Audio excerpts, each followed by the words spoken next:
On Sudan, let me state very clearly that there was the conference that took place here in Nairobi.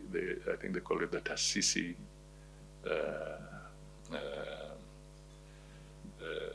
meeting, TASISI or Chatham meeting.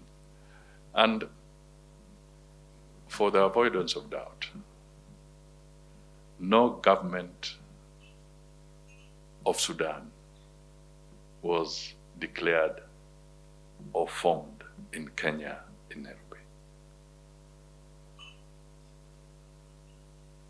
I want that to be understood very clearly, because there's been some misinformation that a parallel government of Sudan has been formed in Kenya.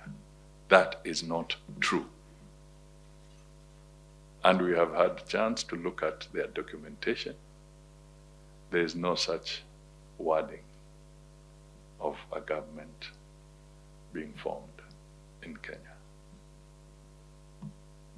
And I'm sure some of you may also have had access to the charter that was signed by the Sudanese parties in Nairobi. Please scrutinize it, because there's no such decision. And it's important we clarify this. And I think we need to distinguish sometimes terminology of self-determination.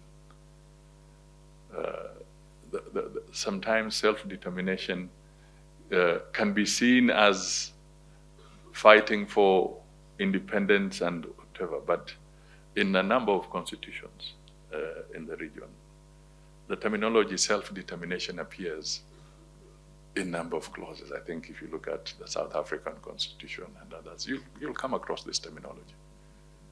So in this case, the principle of self-determination should not be misconstrued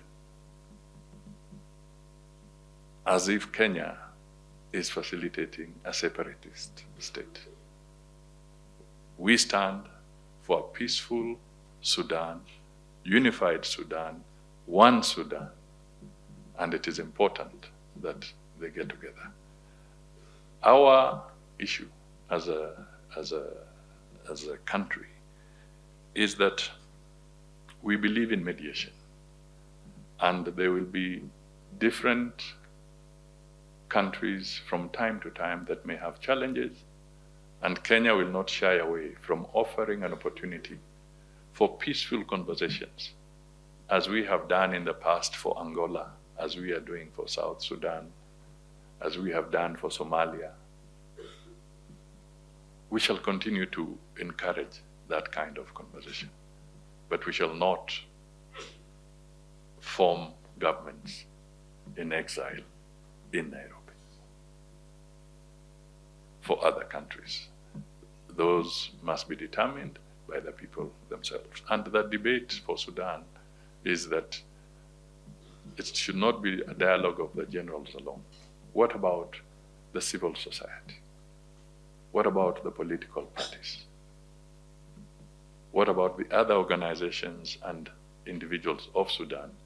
At what forum will they be put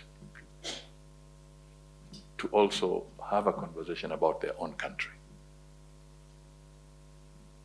So it is on this principle that the issue of Sudan came in, but I hope I hope by this comment we set the record straight, and any misunderstanding around that space should perhaps dissipate. Of course, we know they say Kenyan tea should not go there, but that's a trade issue. But on the part of Kenya, we want to state that in spite of all these challenges, a lot of the humanitarian efforts that take place in Sudan, in terms of logistics, in terms of supplies, in terms of, will continue. And Kenya shall not in any way interfere with that process.